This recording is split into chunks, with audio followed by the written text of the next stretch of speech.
Why Indians Don't Return Home from Abroad. An NRI's honest explanation. Imagine the stark contrast. An Indian man living in Sweden sparks a global conversation with a candid post about why many Indians choose not to return home after living abroad. The debate was ignited when Dr. Rajeshwari Iyer, an ex-user, highlighted the difference between Chinese and Indian students in the United States. China builds China. Indians help build America, she wrote, prompting a wave of introspection among the Indian diaspora. This is where Ankur, an NRI, stepped in with a detailed explanation of why staying overseas often seems like the more practical choice. Ankur's post was a wake-up call, detailing over a dozen reasons why many non-resident Indians, NRIs, opt to stay abroad. He emphasized that life in the US and Europe offers higher salaries, reliable infrastructure, and a safer environment. It's very hard to return to India because life is much better in the US and Europe, he wrote. He listed several key advantages, including higher paychecks, better living conditions, reliable basics like 24/7 power, clean water, and fast internet, merit-centric workplaces, safer streets, cleaner air, and stronger social safety nets. Additionally, he noted that spouses can stay employed, especially in Europe, and kids can attend top-tier schools without the hassle of quota systems. Dense Indian networks in areas like the Bay Area, Seattle, and New York City also make the transition smoother. Financial benefits like dollar savings and stock options further supercharge wealth compounding, and the prospect of easier global mobility with a EU passport down the line is a significant draw. But here's where it gets controversial. Ankur also listed the challenges within India that drive Indian talent away. These included corruption, chaotic traffic systems, bureaucratic red tape, and a lack of civic sense. Red tape babu culture that burns weeks, months for one stamp. Civic sense, litter, spitting, broken footpaths nobody owns, chaos-first traffic. Lane markings are jokes here. Hardly 1% people can even understand traffic signs board, I can guarantee. Low trust society, endless notarizations, photocopies, and self-attested forms. I sold my apartment last month as an NRI and shared my experience. Check my timeline. Bribe only can push your plan and company and cash under the table shortcuts to get work done. Power cuts, water shortages, and patchy public transport. Hooliganism, moral policing mobs that flare without warning. Hyper-competitive school quotas plus rote learning grind. Pollution levels that turn morning jogs into lung workouts. Bureaucratic flip-flops on policy, tax, and import rules. The most important, no safety worries for women after dark. 99% Indian women never want to come back permanently, he wrote. Ankur concluded his post by saying, magnets abroad feel stronger than the anchors at home, and hence as an NRI, it's an emotional yet balanced decision most of us have to make. He added, it's not that many people don't want to come back home, but it's the dynamics in India and within families, if they look at their spouse and kids' future generations. And China is way ahead of India. Just visit China once, and you'll never ask this question again. The post has sparked varied reactions. While some agreed with him, others offered counter-narratives. Nailed it, Ankur. Perfectly tells the state, one user wrote. It will take time, but it is slowly but surely getting better, commented another. Agree with everything except faster internet abroad, said a third user. However, one user wrote, I live in a village with 24/7 power, renewable energy, clean air, affordable fast internet, fresh water from the ground, close to nature, affordable healthcare. Most of your points stand inaccurate. Except for big paychecks, I won't agree with you. Another commented, safer streets? Wow, half safer you can say, not full because in the UK you have to be very careful of phone theft. And in some European countries, there's this problem because of illegal immigrants. And this is the part most people miss. The debate highlights a deeper issue, the struggle between personal aspirations and national development. While some argue that the grass is greener abroad, others believe that India's potential is often overlooked. What do you think? Do you agree with Ankur's perspective, or do you see things differently? Share your thoughts in the comments below. Ex-IIT alumna returns to US, a debate on India's reality. Why this former IIT graduate abandoned her Indian homecoming dream, and she's not sorry about it. The heartbreaking gap between patriotic idealism and harsh reality forced one accomplished expatriate to make the difficult choice to leave India for good. Her story has ignited a firestorm of debate about national loyalty versus personal well-being. New Delhi, updated August 3rd, 2025, 10:29 IST. A highly educated woman of Indian heritage recently shared her emotional journey of returning to her motherland with hopes of making a difference, only to ultimately flee back to America with a newfound certainty about her decision. Dr. Rajeshwari Iyer, who holds prestigious degrees from both IIT Bombay and NIT Puducherry, recently published a candid account on X that has since gone viral, detailing the painful disconnect between her idealistic expectations and what she encountered in contemporary India. A disconnect so profound, it compelled her to permanently relocate to the United States. I once laughed at the stereotype that every Indian's ultimate goal is to escape India, she confessed in her widely shared post. She explained how, in the past, she had made the journey back from America, fueled by genuine passion and conviction. I sincerely wanted to establish roots here and make meaningful contributions. However, the actual situation on the ground proved drastically different from what I had envisioned, she elaborated. But here's where it gets controversial. Iyer expressed profound disappointment with what she perceived as a troubling social atmosphere, describing it as a community that unquestioningly supports poor governance decisions and celebrates excessive taxation, disregards merit-based systems, and tolerates rampant corruption without protest. Eventually, I gathered my belongings and departed, this time with absolute certainty about my decision. And truthfully, I've never experienced such tranquility, she continued.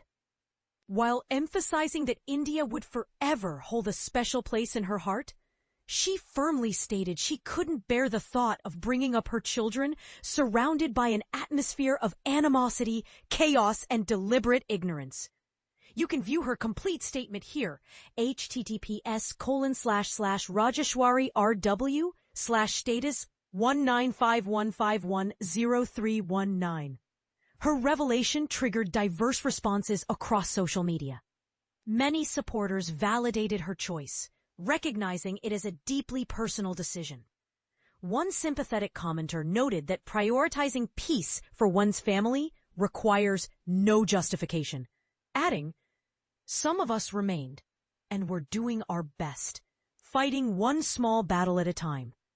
Critics, however, challenged her previous claims of patriotic duty, suggesting that abandoning ship doesn't address the very problems she had initially returned to help solve. How long will we continue running away? We desperately need individuals like yourself to stay and confront these challenges, argued one dissenter. If your parents had shared your perspective, you would never have experienced the marvel that is India. Your children would thrive here too. Abandon this obsession with perfection, another commenter pointed out. Several observers acknowledged that imperfections exist in every nation, but maintained that India's unique resilience and indomitable spirit made the struggle worthwhile. One particularly thoughtful response invited Iyer to examine her expectations more deeply. I sympathize with your struggles and understand the difficulties you faced. If you're willing to answer candidly, I'm curious, what was India's condition when you initially left? What expectations did you harbor upon your return? Have you noticed any evolution during this period? I genuinely appreciate hearing your perspective. Take care. Explore the full comment thread here. And this is the part most people miss. While her decision has sparked intense debate about patriotism versus pragmatism, Dr. Rajeshwari Iyer remains steadfast in her conviction. For now, she has prioritized her peace of mind, even though it meant walking away from the homeland she once returned to with dreams of rebuilding. What would you do in her situation? Is seeking personal peace abroad a betrayal of national duty or a rational response to unchangeable circumstances? Share your thoughts in the comments below. Ends. Published by Akshita Singh. Published on August 3rd, 2025. Why NRIs choose to stay abroad. Insights from an Indian in Sweden. Why do so many talented Indians who move abroad never return home? This question ignites passionate debate, and at the heart of it reveals a tug-of-war between personal aspirations and national loyalty. But here's where things get interesting, and even a little controversial. Is it just about money, or is there a deeper story? Recently, an Indian man based in Sweden offered a candid explanation that struck a chord with thousands of NRIs and those curious about the global migration of Indian professionals. His viral message peeled back the layers of why so many choose to settle in foreign countries rather than come back to India for good. The debate got rolling when Dr. Rajeshwari Iyer, a prominent voice on X, formerly Twitter, compared the choices made by Chinese and Indian students in the U.S. According to her, Chinese students often return and invest in building their homeland, but many Indians stay abroad and help build foreign economies instead. That's quite a bold claim, and it didn't go unnoticed. Responding to this, Ankur, an Indian living in Sweden, weighed in with a detailed and honest breakdown. He argued that the unequal pull between home and abroad isn't just about patriotism or nostalgia. It often comes down to practicalities that can't be ignored. The easy life abroad. It's not just a myth. Ankur explained that for many, returning to India is simply not a practical option given the benefits of staying overseas. He highlighted several compelling reasons. Far higher salaries and an overall better standard of living in places like the US and Europe. Think not just about bigger paychecks, but also more purchasing power and opportunities to build wealth through investments and stock options. Day-to-day life runs smoothly. Constant access to electricity, clean water, reliable internet, and strong social safety nets. Even small things like street cleanliness and public transport make a big difference. Many workplaces abroad reward merit instead of connections, so skill and effort matter more than knowing the right people. This opens doors, especially for those from non-privileged backgrounds. Personal safety is a huge factor, especially for women. The comfort of being able to move around freely at any hour cannot be understated. Kids can access high-quality schools without the agony of complicated quotas or rote learning overload. Spouses, too, find it easier to have careers, especially in European countries. The presence of vibrant Indian communities in major cities like San Francisco, Seattle, and New York provides a sense of belonging that many NRIs once feared they'd lose by moving away. Global mobility becomes much simpler, often thanks to EU citizenship or permanent residency options.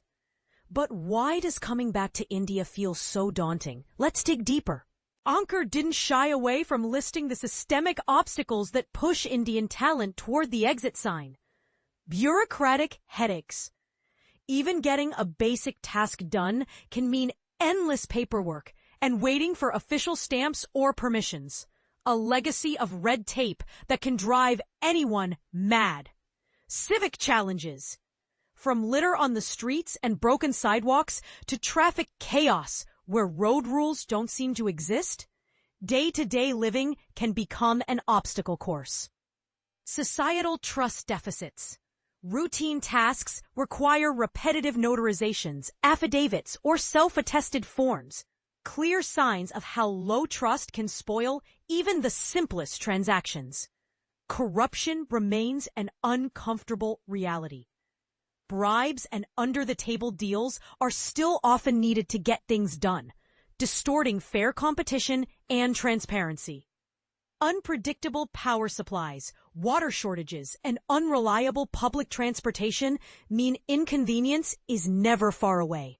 Social problems such as moral policing or sudden disruptive mobs add another complex layer of risk, especially for women. The school system's extreme competition, matched by rampant rote learning, can sap childhood joy and stifle genuine curiosity. Pollution, too, turns what should be a refreshing morning jog into a struggle for clean air. Policy shifts, fast-changing tax codes, and import regulations mean planning ahead is risky at best. And here's a statement that may surprise some, but not others.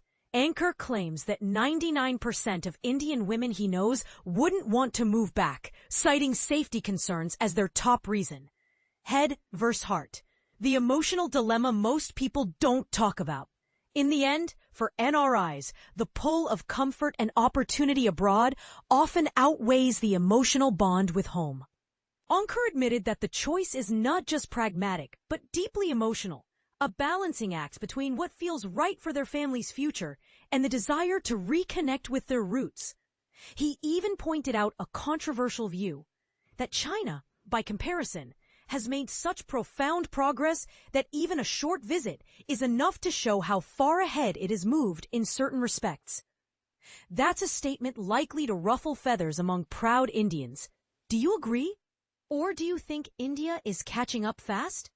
Reactions, some cheered, others challenged. Not everyone agreed with Ankur's assessment.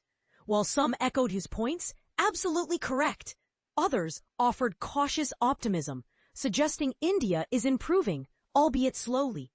One commenter challenged his view on internet speeds abroad, pointing out areas where India is already leading. So now it's your turn. What do you think drives this migration trend? Is it a failure of India's systems, or just a natural reflection of how opportunities shift globally? How should India respond to bring its brightest minds home? Or is it time to redefine what it means to belong in an increasingly interconnected world? Share your opinions and join the discussion below. Do you agree with Ankur's reasoning, or do you have a different take? Let's hear your thoughts.